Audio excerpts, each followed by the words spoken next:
This episode is brought to you by candy canes. A great treat until you remember that you're basically just eating your own flavoured spit.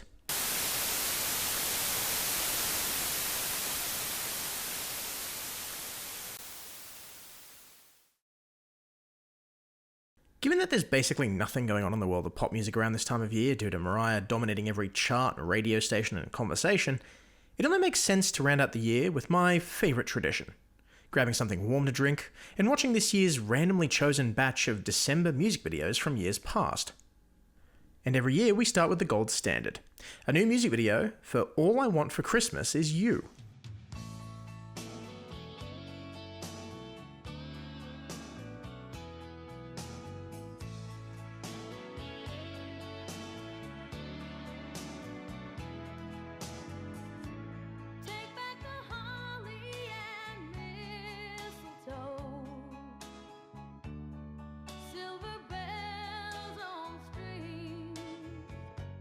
Wait.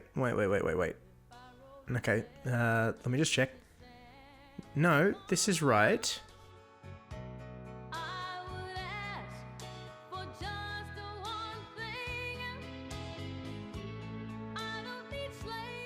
Wait, what the hell is that? Okay, usually I just breeze through letting the videos go as they take me, but I gotta do some research on this one. Give me a second.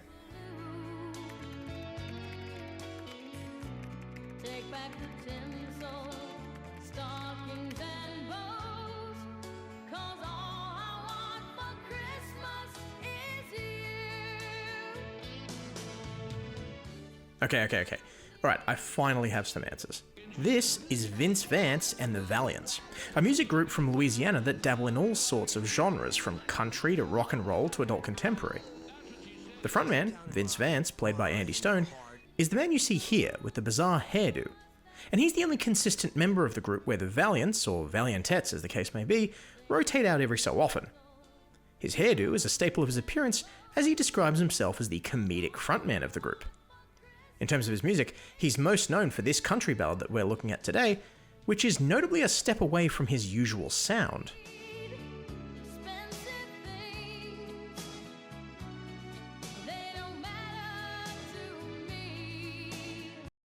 When I was born, the doctor slapped me. I started screaming and gasping for air. I slapped him back, said, "Look here, Jack. Cut the cord, but don't touch my hair." Went to first grade, dressed in leather, wore dark shades and started to swear. Teacher got annoyed, said, "You're a bad boy, so spank my butt, but don't touch my hair." Don't touch it, don't touch it. Lay not a paw upon these follicles. Don't touch it, don't touch it. Don't touch my hair. Oh, hang on. Actually, there is another novelty hit that he released in 1980 that actually nearly charted on Billboard called... nope, we're not touching that. It's a parody of Barbara Ann by the Beach Boys that was actually released several times by a ton of different people. But the most popular and well-known version is Vince's cover. I'm not playing it here, so just replace Barbara Ann with the song's title and you've basically got the whole song figured out.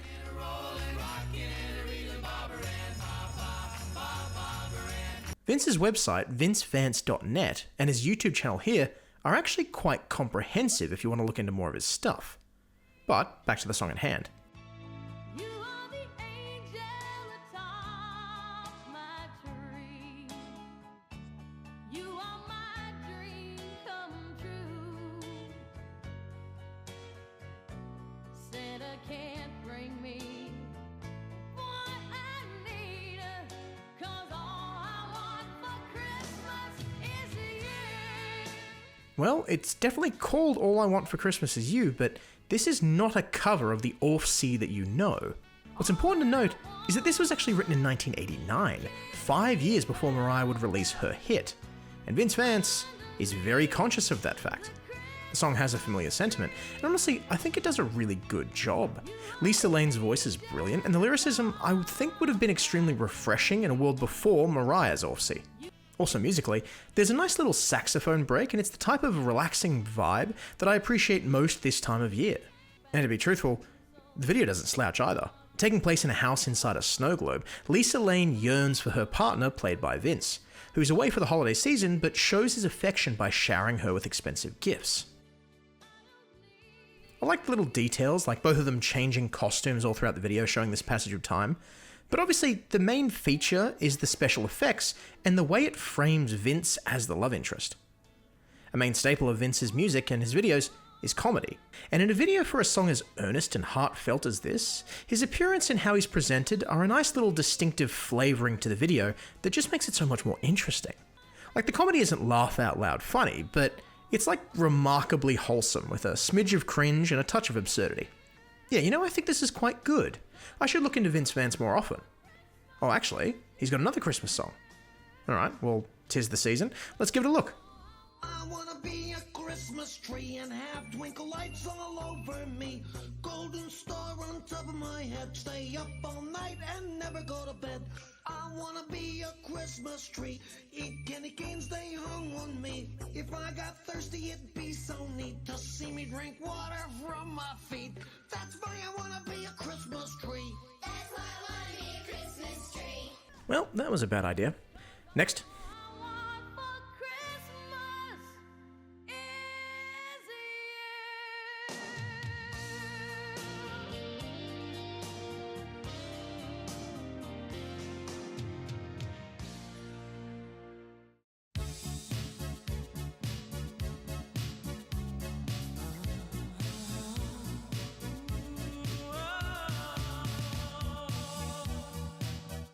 Alright, another Christmas classic.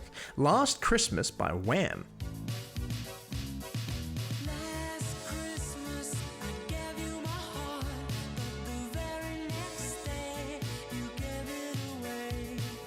This year, to save me from tears, I'll give it to someone special.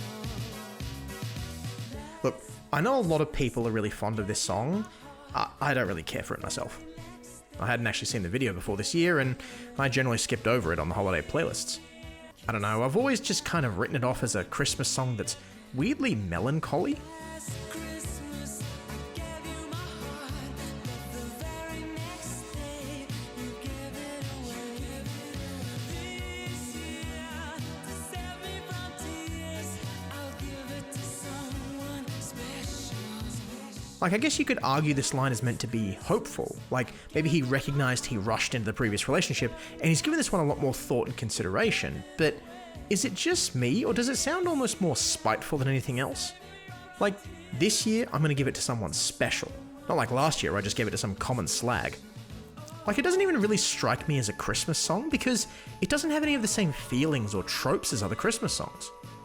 Not that that's a bad thing, I'd admire songs and videos that try to explore something else, but this one, I don't know. I'm not going to pretend that this song has the same type of warmth and comfort or fun that other Christmas songs have. And the video adopts that same type of attitude as well. Like, it's George and Andrew and their friends going to a cabin in the snow to enjoy some Christmas festivities. And despite all of them being with their respective partners, it looks like George is still expressing some remorse about the failed relationship from the song. I say remorse. This eye contact is weirdly unnatural. He might actually be planning to kill her. I guess it's a bit weird because the video wants to stay true to the song, a song about unrequited love and the melancholy it brings.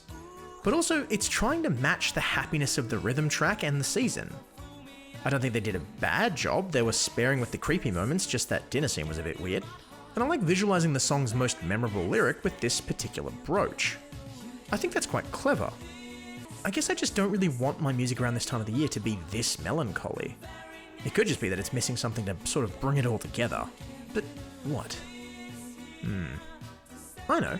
What if the thing that's missing is a CGI frog from Sweden?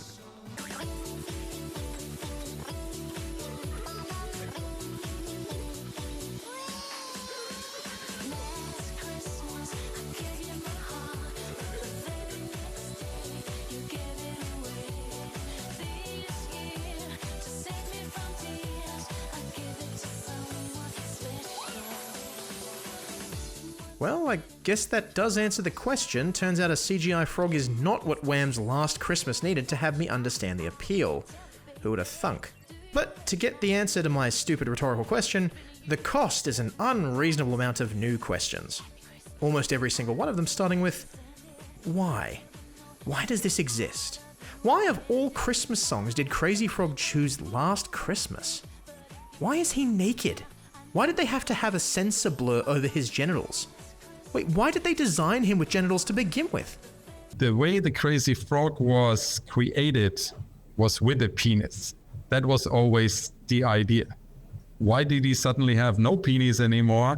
Because in the US, when we had our US licensee, Universal Music at the time, they wanted to make a big promotion in the US with the video, and they came to us and said, we cannot use this. This is pornographic. You need to take that penis away. So this new video will have the crazy frog like he was originally meant, with a penis. How very inappropriate, thank you. Okay, let's back up. For those of you who don't know, Crazy Frog is a Swedish CGI character made in 2003 who shot to popularity when it released a cover of the song Axel F from the Beverly Hills Cop soundtrack.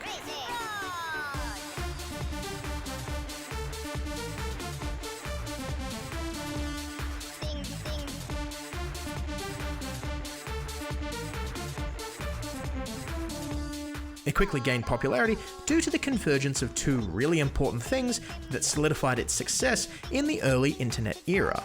The song was super catchy and at the same time, really, really annoying.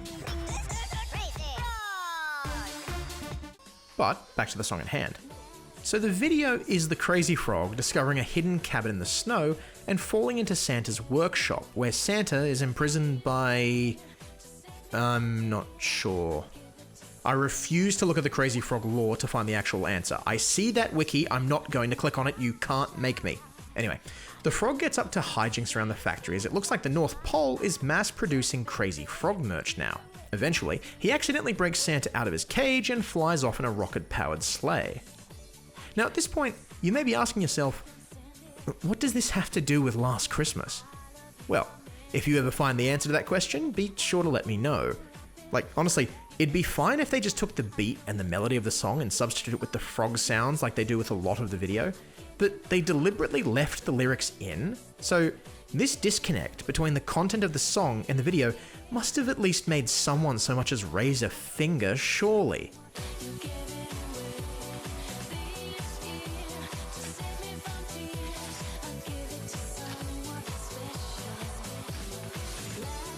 Am I really questioning the decisions that went into a Crazy Frog video?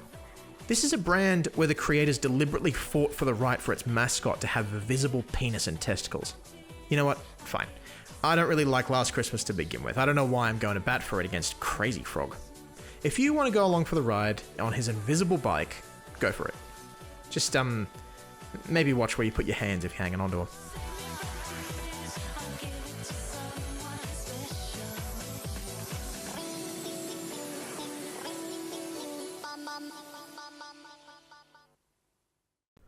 Oh yeah, I promised I'd look at Katy Perry's Christmas song this year, didn't I?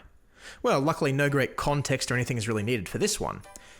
Everybody's in a hurry, in a flurry, shopping till they're dropping in the snow. Kids are crying, dogs are barking, catching up with folks we barely know. This is Cozy Little Christmas, Katy Perry's Christmas song that was released following Witness. And best of all, there's no little logo in the bottom corner, so there's nothing sinister getting ready to pounce if I actually start liking the song. The video sees Katy celebrating Christmas with Santa and some of the characters from the Rankin Bass version of Rudolph the Red-Nosed Reindeer.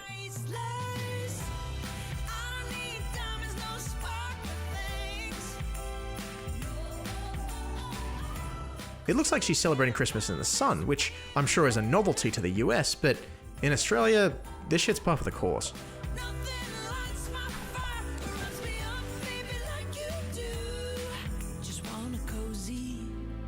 Cozy little Christmas here with you. We see her decorating the tree, enjoying her time with Santa by the pool, and most interestingly, in a giant martini glass filled with what I have to assume is eggnog, dressed as a candy cane. And you know, much to my own surprise, I do find myself kind of liking this. But hey, just for the hell of it, let's check off those 5 pillars. Controversy? No, nowhere to be seen. Sex appeal? No. She looks great, but I don't think she's deliberately playing to any sort of sex appeal. Maybe the closest she walks up to touch that wet paint is when she and Santa are getting massaged by reindeer.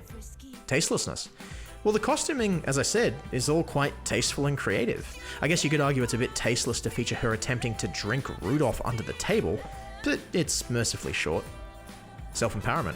It's not so much self-empowerment, but I think her attempts to redirect the attention away from present giving and towards intimacy and closeness, it's honest and it's likable. But I guess if she fell down a smidge, it'd be in the commercialization.